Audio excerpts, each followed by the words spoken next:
Magandang araw sa ating lahat. Bago natin simulan ang vaccination program gamit ang Griport Vaccine, nais kong bigyan diin ang ilang mahalagang teknikal na punto upang matiyak ang pagiging epektibo ng ating programa at mapanatili ang mataas na antas ng biosecurity sa quarantine facility. Ang swine influenza ay isang highly contagious viral respiratory disease ng baboy na dulot ng influenza A virus. Ito ay mabilis kumalat sa pamamagitan ng direct contact, aerosol transmission at contaminated equipment o personnel.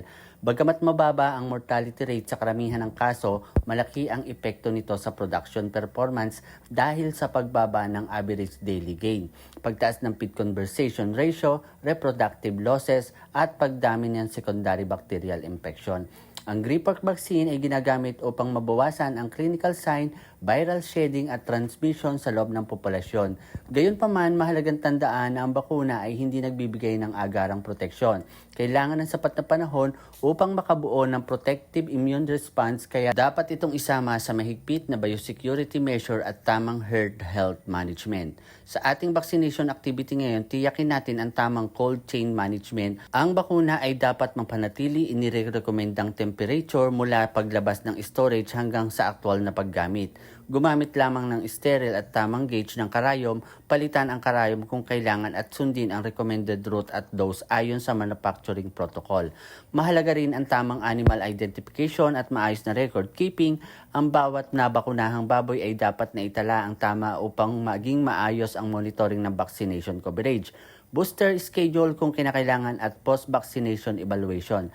Pagkatapos ng pagbabakuna, obserbahan ang mga hayop para anumang adverse reaction. Bagamat ang mga ito ay karaniwang banayad at pansamantala lamang, ang anumang uring hindi inaasang reaksyon ay dapat agad na maiulat sa attending veterinarian para sa tamang assessment at documentation. Higit sa lahat, tandaan natin ang vaccination ay isa lamang bahagi ng disease control program. Ang pinakamabisang proteksyon laban sa pagpasok at pagkalat ng sakit ay panatilihin ang mahigpit na biosecurity. Pagkatapos mabakunahan, maaaring makakita ng banayad na pamamaga sa injection site sa pansamantalang pagbaba ng gana sa pagkain. Ang mga ito ay karaniwang nawawala ng kusa. Patuloy na obserbahan ng mga baboy para sa anumang hindi pang karaniwang reaksyon at iulat agad kung kinakailangan. Pagkatapos ng vaccination program, ipagpatuloy ang mahigpit na biosecurity, tamang paglilinis, pagdidisinfect ng mga kagamitan at limitahan ang paggalaw ng tao at hayop sa quarantine area.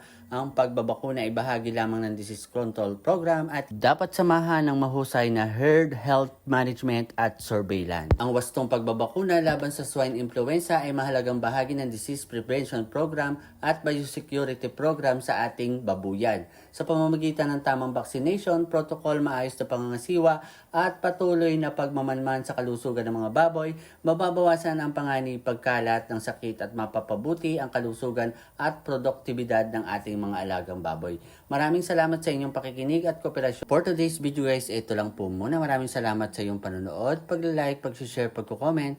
At kung di ka pa nakapollow sa page ko, i-follow mo na ako para lagi kang updated sa mga video ko. At kung umabot ka sa dulo ng video na to guys, paki-comment naman dyan sa baba para mapasalamatan kita. Happy farming po and God bless us all. Bye-bye!